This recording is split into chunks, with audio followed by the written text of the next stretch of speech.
Good luck. Evet, katılımcılarımızın giriş yapmasını bekliyoruz.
Evet, hepiniz IEFT Talks webinarlarına hoş geldiniz. Bugünkü webinarımız İngiltere'nin istihdam oranı en yüksek üniversitesinde Finans, Muhasebe ve Ekonomi yüksek lisansına dair her şeyi içeriyor olacak. Andy ve Mehdi bizlerle olacak. Lütfen sorularınızı soru ve cevap bölümünden yönlendirmenizi rica ederiz. Andy, the stage is yours now.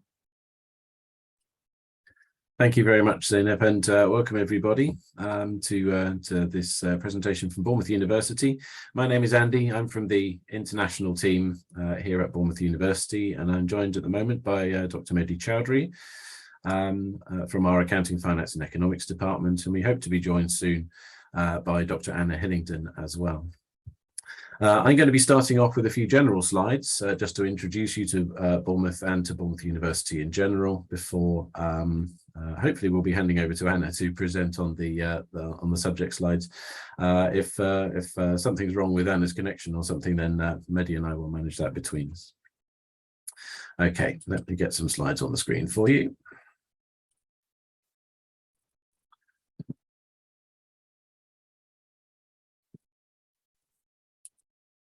I think that was the right place.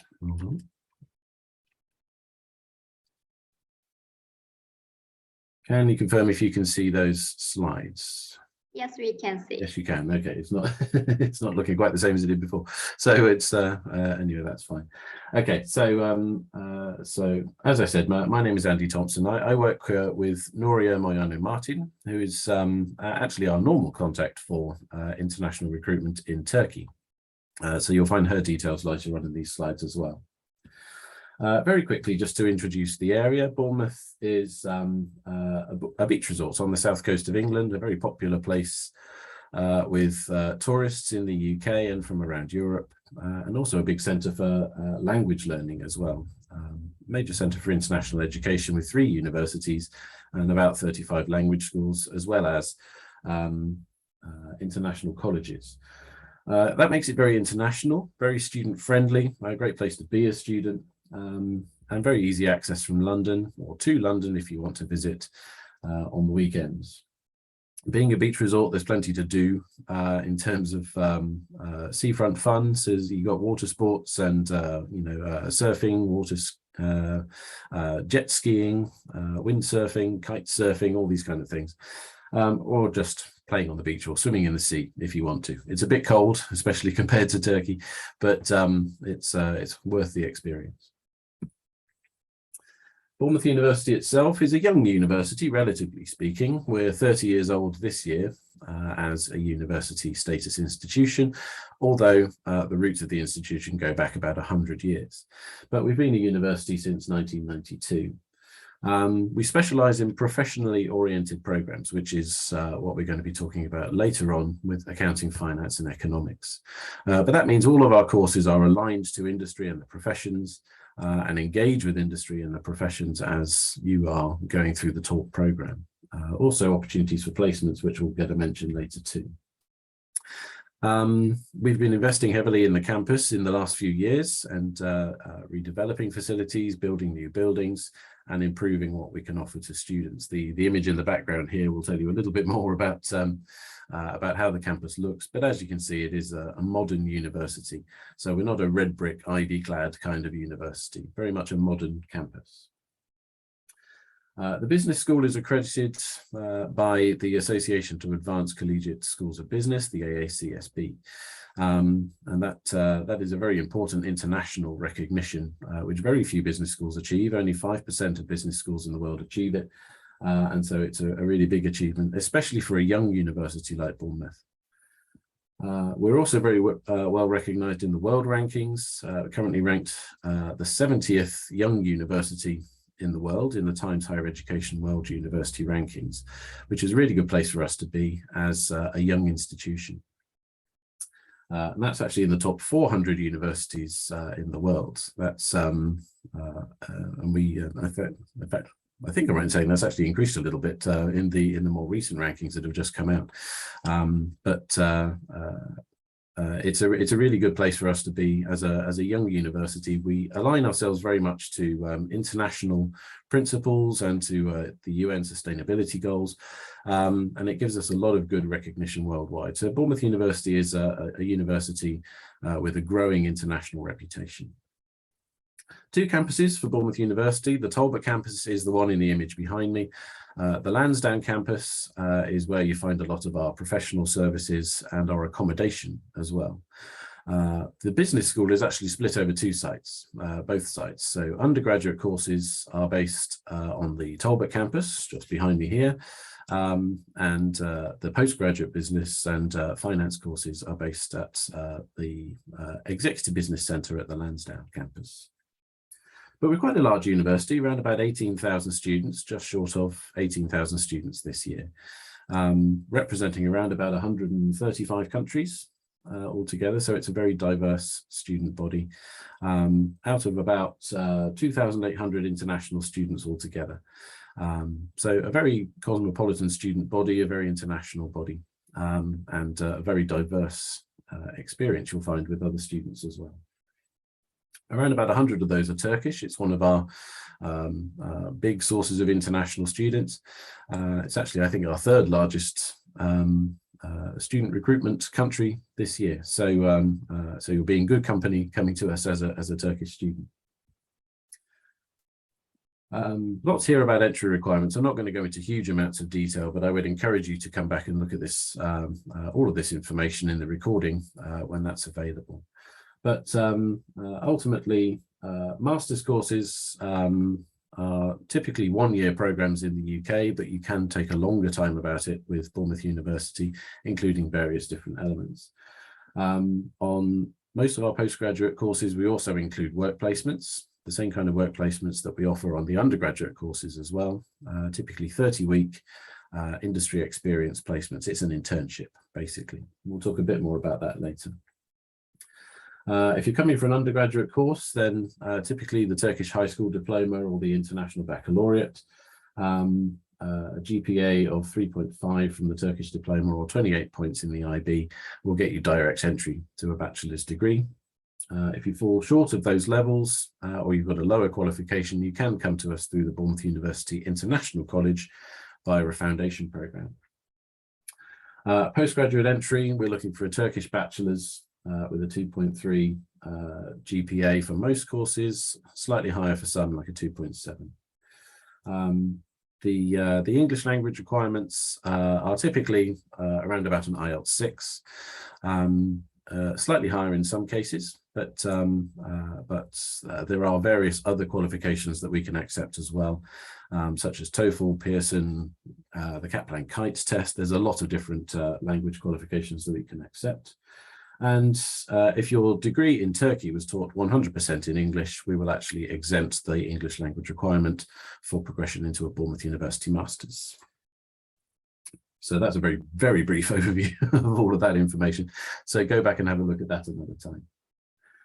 Accommodation is guaranteed for international students as long as you apply before the deadline for it. And there's lots of options available, from shared houses to single occupancy rooms and halls of residence. and various other approaches to accommodation as well. So there's a lot of that available. Take a look online for the full information when you're making your application. But you can see the kind of facilities that you'll get through your accommodation and the kind of costs you can expect. All of those costs are fully inclusive of bills. So if you're in Bournemouth University accommodation, you don't pay anything extra for electricity, gas, water, etc. That's all included within your rent, as well as a university bus pass as well.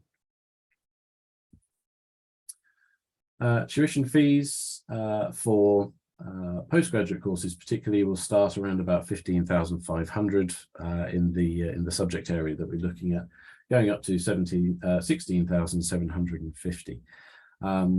Placement will cost an extra 1,850, but you don't pay an extra tuition fee. Even though the placement extends the course to 2 years, you don't pay 2 tuition fees. You only pay the 1 tuition fee and the placement fee. Living costs, we recommend 12 to 14,000. Very much depends on your lifestyle, but and on the nature of accommodation that you're in. There are lower budget ways of living, but if you've got higher budgets available, then you can have a very comfortable life in Bournemouth for sure. We do offer academic excellence scholarship. That's an automatic discount of £3,500 based on you getting a GPA of 2.8 from a degree in Turkey. Obviously, if you studied your degree somewhere else or in the UK, we will have an equivalent level for that. But from Turkey, a GPA 2.8 gets you an automatic discount of £3,500. You don't apply for that discount. We just give it to you if you're eligible for it. We also offer opportunity scholarships, which is a small fund managed by the international team ourselves, and we can award additional discounts for different circumstances, typically based on need rather than academic merit.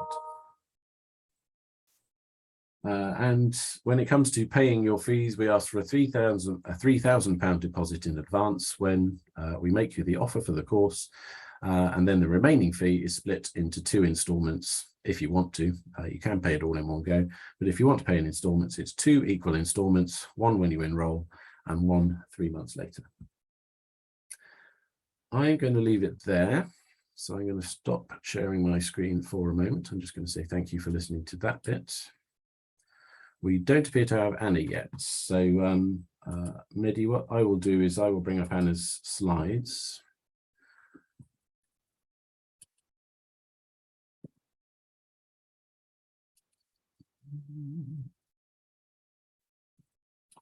Which is this one again. So I think Mehdi, would you be all right to talk about the finance programs if I go through the slides? Yeah, I think that if you can share like the if you can go a bit more, it's not this one. Like, do you have there should be like table, and if you can show the table, that will be good. Yeah, okay. So I think we can start from here. Not yeah, I think that's better. So yeah, so I'm Mehdi Chaudhary. I'm one of the deputy heads of the Department of Accounting, Finance and Economics. And I can see that about like is it like 19 people, 20 people are actually on there, including us. So welcome to the talk. Oh, we've got Anna as well. Yes, Anna has also joined. So Anna has managed to sort out her IT issues. Yeah, I started. So like, let me just talk about this. So, but Anna can really take through it later on in detail. So we are we call ourselves like AFE in short for the Department of Accounting, Finance and Economics. And so we are teaching economics, we are teaching finance, and also we're teaching accounting. So 3 things combined in our different programs together. So first program you can see there is MSc Finance. So that is kind of like our flagship program. It's we call it like as a specialist program that we would like students who would be coming to this program particularly to have a bit of background in finance or in economics or a bit of math and stat. So this is we call it specialist. And then we have 3 programs. We call them we call conversion. So we are not looking for these programs. We are not looking for any specific background. We obviously need qualifications as required, but we are not looking for any academic background as such that say such as accounting, finance, or economics backgrounds.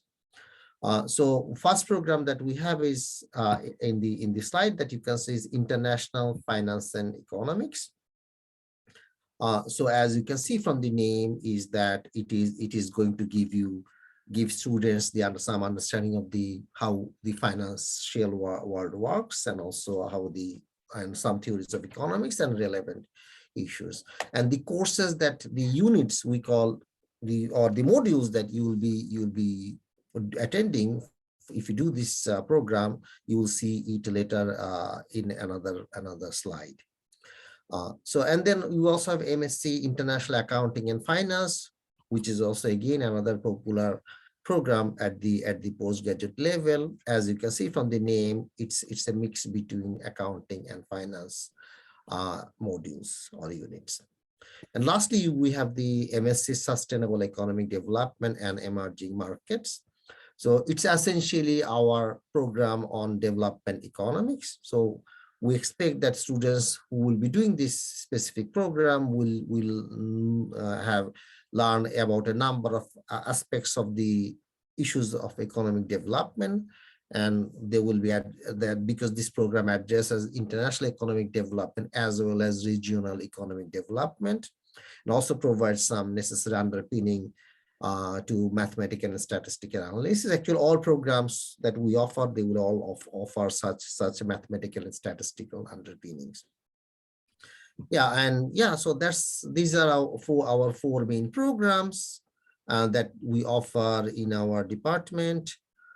And we have a vibrant community of academics. They are really like kind of like we have experts actually teaching the modules for the program, and they have some of them really have international reputation. They are publishing regularly, well engaged in research, and also they have very good link with some professional bodies. So yeah, we are very proud of our academic programs and the tutors or who are delivering these programs. I think that I can leave the rest to Anna, so who can take you through the remaining slides and specifically can go through a bit of detail into the units or modules that you'll be doing if you attend those programs. Yeah, so I hand over now to Anna. Hello, everybody. My apologies for my delay. I'm still having problem connecting my work laptop to Zoom, so I'm talking to you through my iPhone, basically. So, and I will talk to you a little bit about our four programs, not knowing what Mehdi has covered. So, and then once I manage to get my laptop back, I go through some more detail or answer any question you have in the meantime. So I assume Mehdi has mentioned that essentially we have four programs in our MSc Finance framework, as you can see, which is in front of you. The first one is, we call it a non-conversion master, in the sense that we would like to take a student who have background in finance, economics, accounting, finance, or say some numerical subject, engineering, computing, I don't know, math. So because it does have some quantitative finance at a level that you need some background. Other three, so MSc International Finance and Economics, International Accounting and Finance, and MSc Sustainable Economic Development and Emerging Markets, you can essentially come to them with any background. So whether you have got a background in business, or you have a background, say, in any other subject, you are able to join these next three programs. That doesn't mean if you join from a different program, is essentially there are essentially we move in a way that you can catch up, but it doesn't actually mean that it's like let's put it very straightforward, is very, very easy, even though there are conversion masters, and even though we are saying you can come from any degree, but there are steps, bigger steps essentially you have to take in order to catch up. So there's a bit of work for you. So essentially you walk in, for example, to MSc International Finance and Economics, or say International Accounting Finance, and you have modules such as investment management, and you have got modules such as portfolio theory, or you have got some subjects that essentially are quantitative finance. And so you are expected to be able to basically step up in that sense. That said, the speed that we go through conversion masters are a little bit slower, and expectation in terms of the mathematics requirement probably is not as much as MSc Finance. The other thing that I should mention before I go any further is in terms of, I think one of the things the students often ask me is that, do we have an exam, do we have assignment? And I put it this way, MSc Sustainable Economic and Development, from top of my head, because I don't have the laptop yet in front of me, from top of my head, we don't have any exam in this master degree. So if you take MSc Sustainable Economic Development, more or less you don't have an exam. If you, however, choose, say, MSc Finance, which, as I said, is not conversion, right? So we expect you to coming from background that is more relevant to this, then we would have modules that even have got assessment that is 100% exam. So in terms of assessment, if you take International Accounting Finance, International Economic Finance, or MSc Finance, you definitely have some modules with exam and some assignment. And sometimes we have something that is, say, 50% exam, 50% assignment. But the last one, which is MSc Sustainable Economic Development, that, as far as I do remember, that does not have any exam. And so how things are delivered, we have got 6 modules for all of these 4 masters plus a dissertation. So you pick up 6 modules, some of them compulsory, some of them are not compulsory, and there are options. And I would like to go through that once I'm about to log into my PC eventually, but essentially for some unit, essentially for some courses, for say semester 1, you might not have any option to take. We might tell you we only have core subject, and for the other term we will tell you, okay, you can choose from these options. And so I am going to give you a stop for a second to see if I have any question coming from my way, to be able to answer your question if you have any question, and then I go back to my presentation. Is there anything that you want me to, or is there any question you would like to ask at this moment? If you don't want to ask, obviously you can put it in a chat and I have a look at that if you would like me to answer. Anna, there is a question I can see, is that if I do not have a background in finance or economics, can I still apply for masters? I have already responded to that. Yes, you can apply for any of the 3 programs like that we have mentioned, except the MSc Finance. Yeah, okay. Yeah, and so then there is another question in here which I can see. Do you help international students find a job after graduation? The quick answer to that is, there is no quick answer actually to that, because a quick answer might be a no. So how do we do this? I've got colleagues that help you with your CV writing and those sort of things. These sort of things, yes, we do.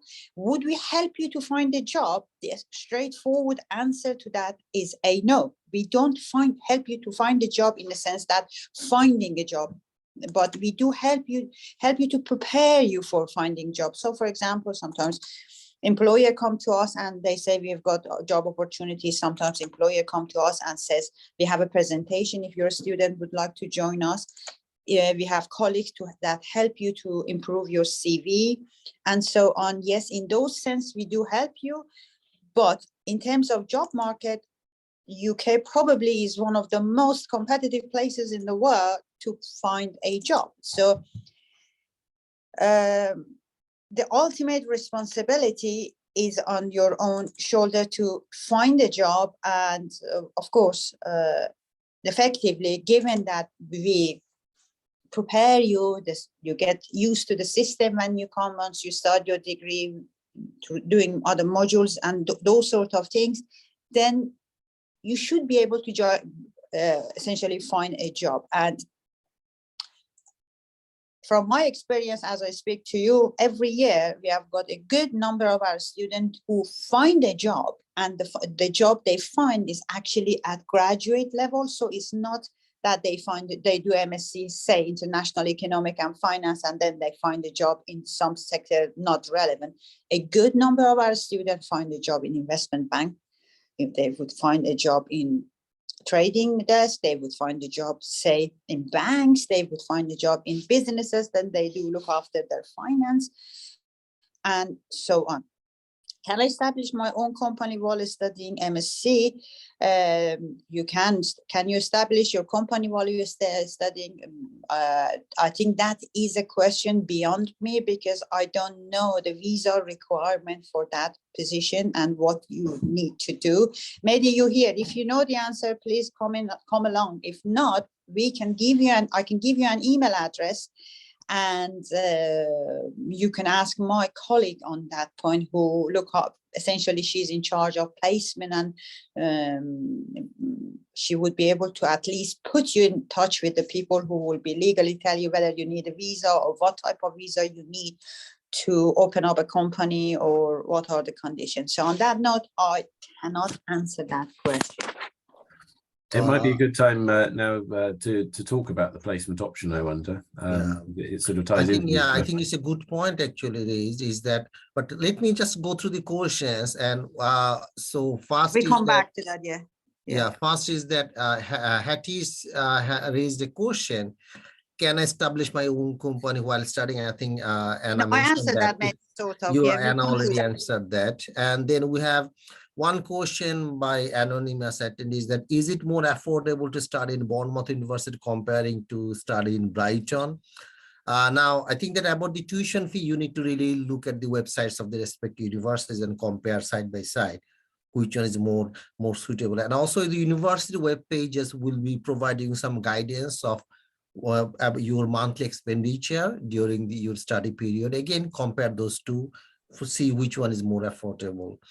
But in terms of rent and housing cost, I think Brighton is more expensive than Bournemouth, because essentially it's closer to London. So in terms of costing, things that are closer to London, they tend to be more expensive.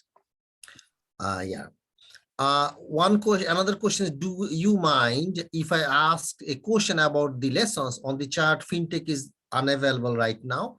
By any changes occurred in the program, thanks in advance. So this academic year, we have not offered fintech, but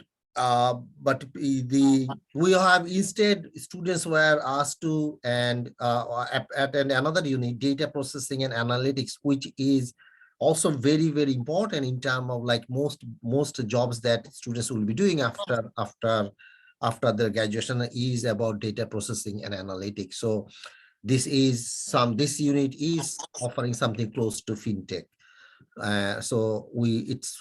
Actually most students by themselves opted to study this unit. And this data processing and analytics is offered by the Department of Computing and Informatics. So it is a bit of a very cutting edge program unit. So what makes Bournemouth University different from other universities in the UK? How do you want to answer this to Anna or Andy? I leave it to Andy. Well, I might say that it's very difficult to find anything that is completely unique about one university, but Bournemouth University is very unusual in some respects, particularly through the level of industry engagement that we have. on our courses. We have more placement students than almost any other British university. We have very, very high levels of industry engagement and industry recognition. It's something which Bournemouth University has used as its operating model for over 40 years, since before we were even a university. When we were a higher education institute and a polytechnic, it's the approach we have always taken. And so you will find a lot of industry engagement, a lot of industry recognition on those courses. That's not unique, but at Bournemouth University, it's offered at a higher level than you would find in a lot of others. Obviously, location helps us stand out as well. There aren't very many, sort of seaside locations where you can enjoy a beach lifestyle as well as your higher education. There are a few. It's not unique, but it is another thing that makes Bournemouth stand out. But also, I would say the level of personal attention that students will get from staff. We try to keep our teaching into small groups. We try to keep our teaching personalized as much as possible. And I think Anna and well, both Annas, we've got you twice now, Anna. Anna and Mehdi can perhaps comment on that a bit more. But our academic staff do get to know their students, but quite personally by name, and will understand their circumstances, because you're teaching you're being taught in quite small groups. So you don't have massive big group lectures, massive big group sessions. It's especially on the master's courses, it tends to be pretty small seminar groups of 15 to 20 students, would you say, Mehdi and Anna, in a seminar group? So you've always got a good opportunity for dialogue. And we like our students to be able to have conversation with their academic staff. I think I totally agree with Andy. I think it's the way, I think that the way we offer our courses is that, specifically within our business school and in our department, is that we emphasize on hard skill, like you need to learn about how to do computations, how to work with data, learn about the theory, and etc.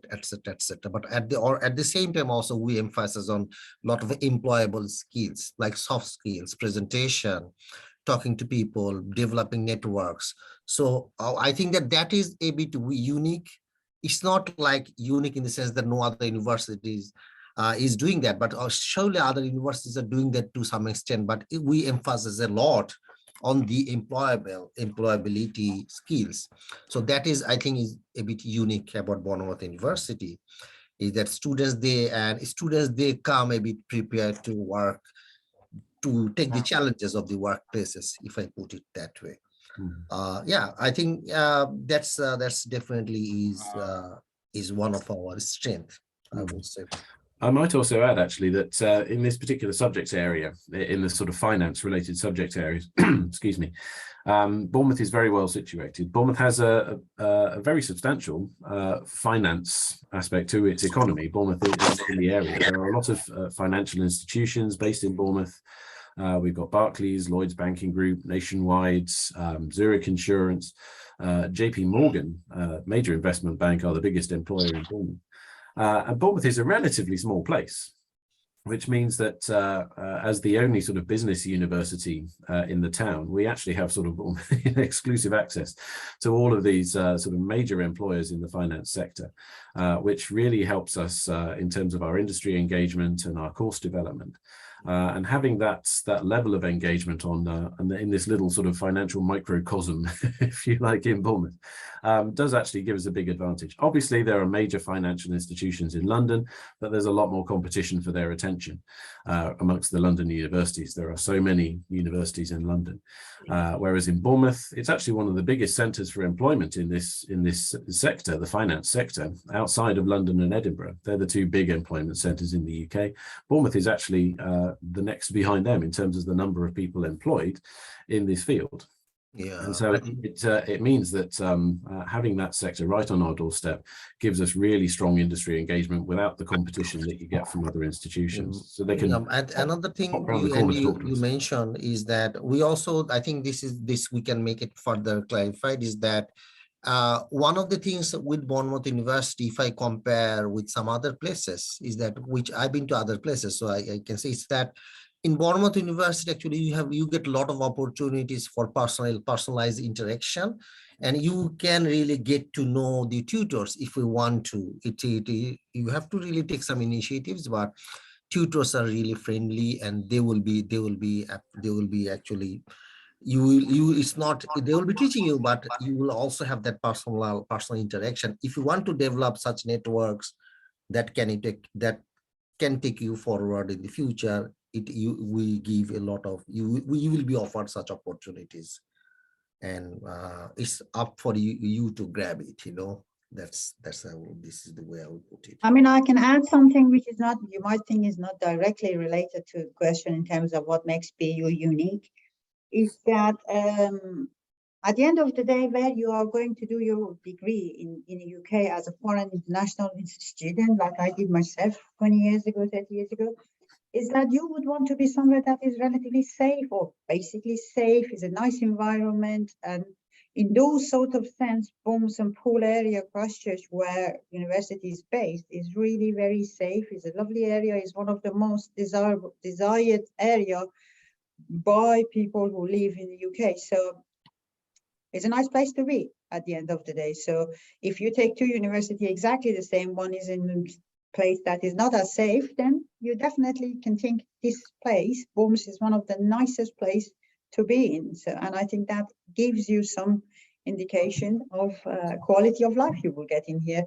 And as like Andy said, in terms of financial sector, JP Morgan is in here. So a lot of our students would like to end up working in JP Morgan. It's just next door. It's just essentially a few minutes away from where I'm sitting right now. So in those sort of sense, yeah, and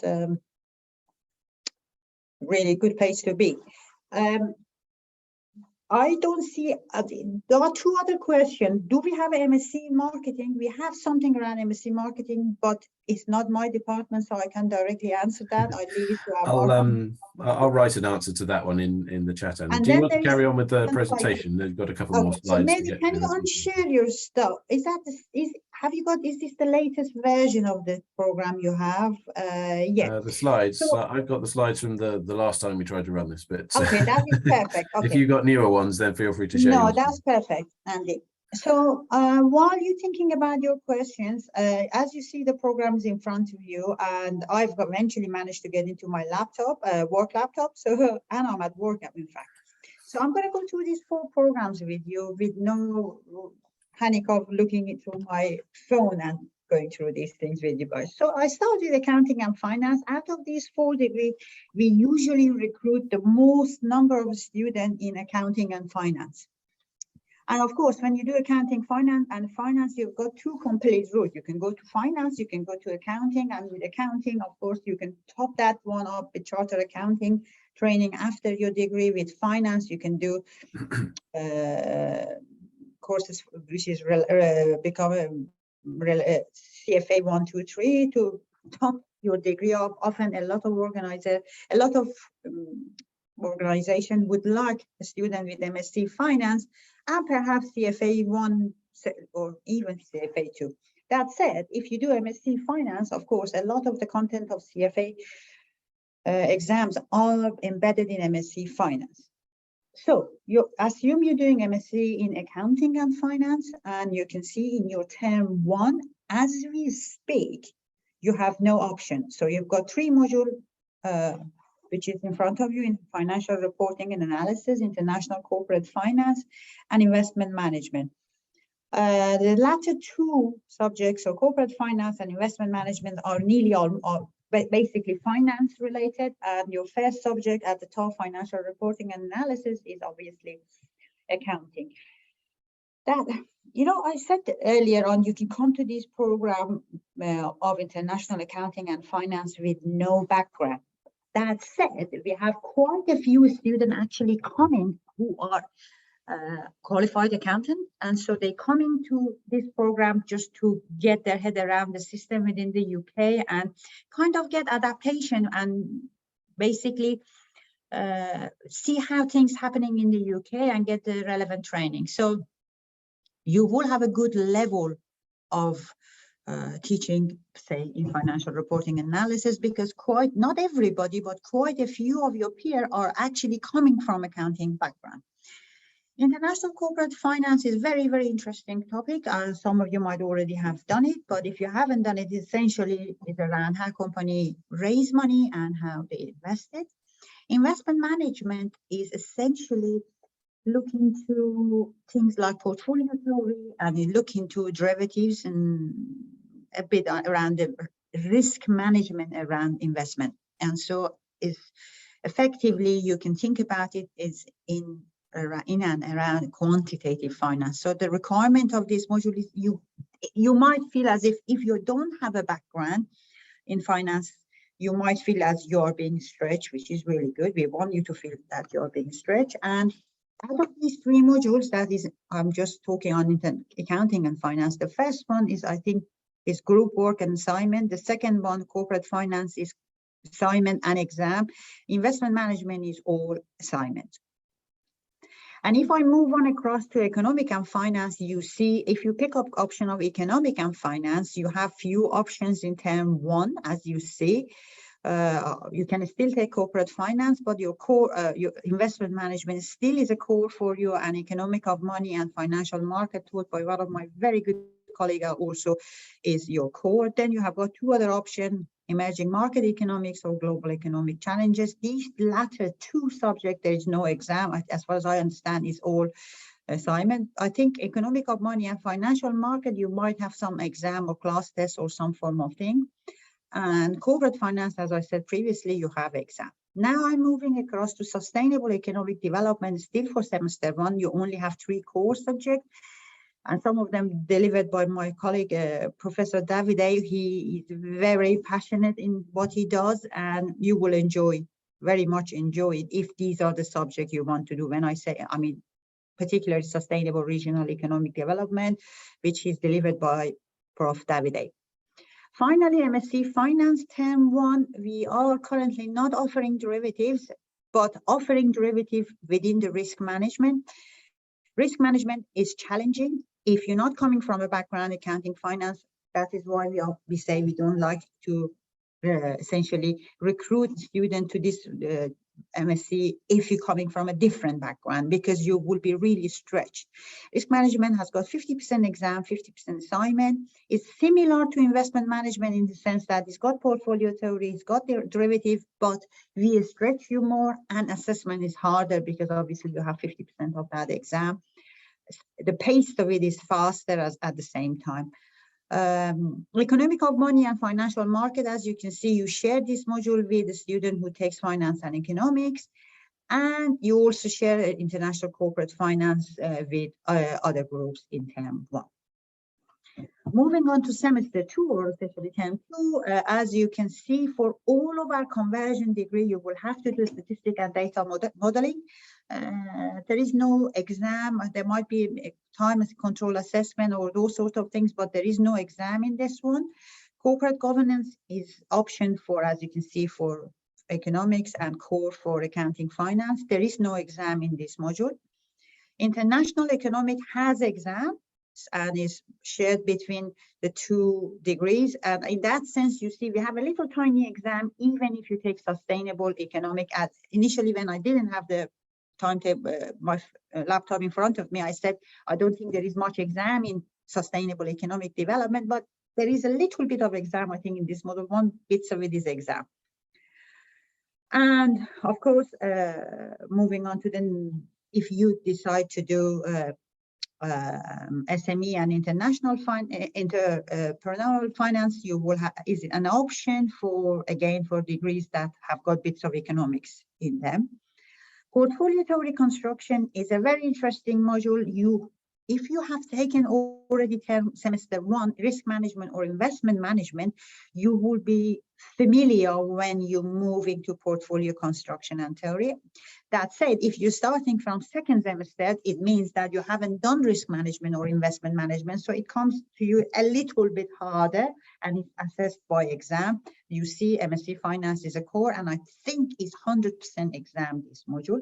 Taxation, international taxation, is for our accounting student. There is no exam in this one.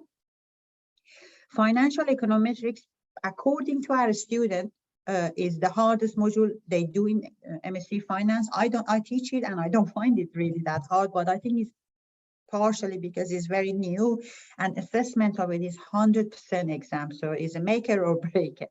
But usually students tend to pass. We usually have less than a handful of students who manage not to get through. FinTech, we're not offering it at the moment. Instead, we are offering what my colleague said, data processing and analytic, which is a bit of coding and those sort of things, and delivered by Faculty of Science and Technology. And then we've got supply chain and entrepreneurship and innovation and design, which is for sustainable economic development. You might have noticed there are more options for you if you take on any degree which has got bits of economics, because we have a very strong economic department in here. A lot of my colleagues are economists, and therefore we have got more, we can offer more of that. But corporate social responsibility and environmental accounting is a very, very interesting subject, just like derivatives, but sometimes we don't offer it, sometimes we are offering it, and it depends on a lot of different parameters that we are dealing. So once again, just to recap, now I have the laptop in front of me. The first 3 degrees in front of you, in other words, accounting, finance, finance and economics, sustainable economic development. No matter what degree you have, you're welcome to come and join. MSc Finance, we are a bit tighter, we are a bit tougher. We would like to have the background in that, and that is definitely for your own sake, because we will stretch you and we want you to enjoy your degree. And so if you come with no background, you will find it really difficult. And while you're learning, we would like you, while you learn, you actually enjoy. And I am sure that if you don't have the background, a comfortable background relevant to finance, it will be more of a stretch than enjoyment. So on that note, I'm going to stop again and see if you have any questions regarding what I've said in terms of assessment, in terms of the topics, in terms of everything else. But one more thing, as you can see, you have got 6 modules in here, and then you will do a dissertation. Your dissertation is 60 credits. What does that mean?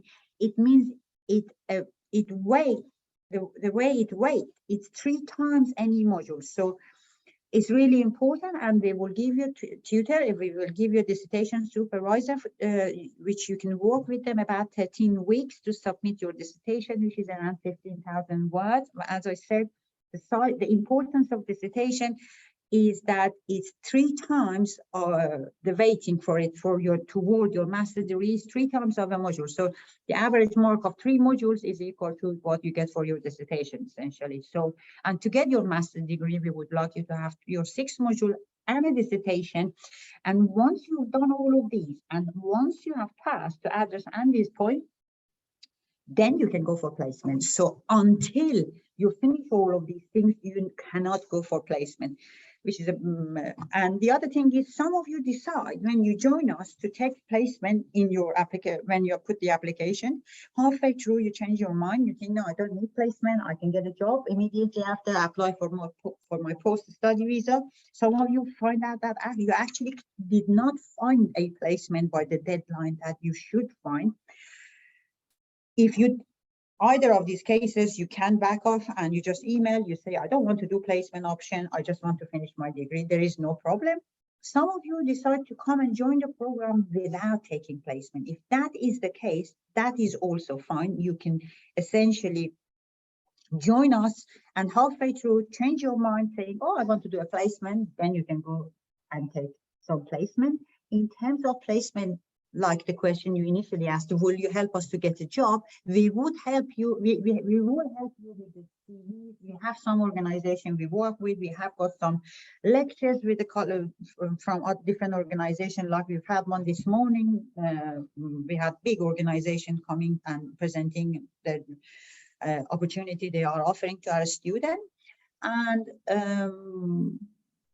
so with the placement, we do help you. We would put you in touch with we will give you some links. We kind of heads up, and we have some sessions that we run with our previous students, current students, with our previous students who have a job, and they come and talk to you on their journey and the fact how they managed to get a job. And often majority of them that we tend to invite international one, because it is the international student often want to know how to get into the job market for their 2 years post-study visa and so on. So we will have good enough number of students. Me and Mehdi usually run this session, and it's very well received. And you can see how your peer year, essentially year before you, how a student managed to get a job and what loops and hoops they had to get through to get the job. So on that note, I'm going to stop and see what we have got, or if there is any question I can have. I must say, but I have no experience about multicultural cooperation. And okay, so I would like to upload that. Yeah, I mean, there is a question, and this question, we do have quite a few senior accountant in our programs every year. Essentially, they take accounting and finance. So, and what they do, they have worked in accounting finance for years. They know it back of their hand, but of course they need to be comfortable with what's happening in the UK and get culturally rounded and get kind of adaptation. Even if you're a medical doctor, when you come to the UK, they ask you to do courses to become essentially adaptation course and so on. So accounting is one of those things that you do benefit from doing MSc Finance in accounting, finance and international accounting and finance, and you won't be the only one in your course. Usually we have quite a few students in that essentially who are senior accountant.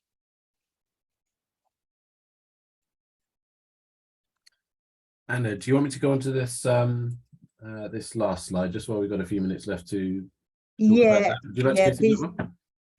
Yeah, could I mean, I have to go and teach at 2 o'clock. So shall I hand it over to you and Mehdi? So I'll go and get ready. So yeah, I also have to leave actually now. I have another meeting. So we can leave it to Andy to take. Is that okay, Andy? Is that okay? You'd like me to finish off for you? I can finish off for you if you like. I mean, I can stay for another 5 minutes anyway. I need 1 minute just to get myself ready. Just tell me what AOL stands for and I'll talk through the rest. AOL is for assurance of learning. Okay, thank you very much. Okay, all right, in which case I'll talk through this slide, which hopefully you can see on the screen still. So there are kind of 4 sections that that we're looking for in terms of basically the sort of the learning objectives for our postgraduate students. The main one really is that they'll become highly competent communicators. Communication is crucial to virtually any career, if you ask me. And it's something that we focus on, particularly for our business students, because communication in the business world is essential. For our graduates to be capable, independent researchers. Now, this doesn't necessarily mean postgraduate research through university. Research is something that you'll need to do as part of your work anyway, but it's understanding how to find out information in the real world, really, that is going to help you guide your decisions, your problem solving as you go through your career. That graduates will have an in-depth understanding of their subject in a global context. And that again is very important. None of these subjects operate in isolation in one particular country. All of these are global professions, global industries. They may work differently in different countries, in different cultural contexts. And so it's understanding how your part in that affects others and how you can work better with others in other parts of the world, in other cultures, in order to get the best outcomes. And finally, our graduates will have critical understanding of responsible business practice. Very, very important. Ethics is a very important part of any profession, really. But especially when perhaps you're dealing with people's money, it is even more important to be ethical in your approach. And so, so we want our graduates to have understanding of all 4 of these key areas when they go out into their careers. Because that is essential to sustaining a good career, but also approaching it ethically and taking the industry and the profession forward. I think that's probably all that that was going to be talked about on the slides. If there are any additional questions, it looks like we've got most of the questions answered in the chat. Are you still here, Anna, or are you going now? I'm still here. You said I didn't leave you. I will stay here for another 2 minutes. I just have to rush downstairs to get to my teaching at 2. That's fine. I'm going to stop sharing the slides there, I think. But we've got a few more minutes for questions if anybody would like to ask them. We've still got Anna for a moment if you've got any particular faculty questions, or if you want to ask any questions about the university generally, entry requirements, student life, then feel free. I mean, if you have any question, not now, but later on you think you have, I don't know if you have my email address. If you would like to, you just can send me an email and I will try my best to give you an answer. I mean, if I drop it in chat, can they see? I'll just get that back up on screen.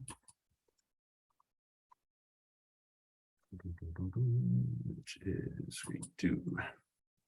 I'll put my email address in chat, but let's see if I can put it in QA. That should be visible on the screen now. So, but yes, you can drop it into the chats to everybody as well if you like. Yeah. Yeah, so if you have got any questions, just email me, and in case I see we are all from Turkey, so in case you want to know if we have Turkish students, the answer to that is a yes. Every time I have 1 or 2 or 3 from Turkey, and one of my students just left because he needed to do some training, military training for 2 weeks, 3 weeks, something. He had to go back to Turkey, so we do get the Turkish student. And so you won't be the first or second or third or fourth one, and so we kind of like you and we like to have you here. I've also put contact detail up on the screen now for my colleague Nuria, who is who would have been doing the presentation today but wasn't available in the end. And Nuria is responsible for our student recruitment from Turkey, and so she can be your first point of contact for any queries you have about being a Turkish student in Bournemouth or becoming a Turkish student in Bournemouth. And so you're very welcome to contact Nuria as well. So I'm going to now leave you, and as I said, if there is any question, please email me and I will answer them. Yes, thank you very much for the presentation, Anna. Thank you so much. I'm sorry I came late. It was just the Zoom will not download on my machine for some needed updating, and I needed IT to update that for me. I could not update it. So see you later. Right. Any problem, any question, I'll be more than happy to answer through my email. Thank you. Bye. Thank you. Thank you, Anna. Bye-bye. Bye. Thank you very much, Andy, for your great session, for the presentation. It was very informative for the attendees, and you covered all of the questions. Thank you for your answers too. That's a pleasure. Also, I would like to thank the participants in Turkish as well. Katıldığınız için teşekkür ederiz arkadaşlar. Umarım sizin için de faydalı bir webinar olmuştur. Bournemouth Üniversitesi ile ilgili diğer sorularınız için chat kısmında paylaşılmış olan mail adresinden Nuriye ile iletişime geçebilirsiniz. Bir sonraki webinarımızda görüşmek üzere. Thank you very much again, Andy. It was a pleasure to have you in IEFT Talks. Thank you, and thank you for joining us today, everybody. Take care. Bye-bye. Bye-bye.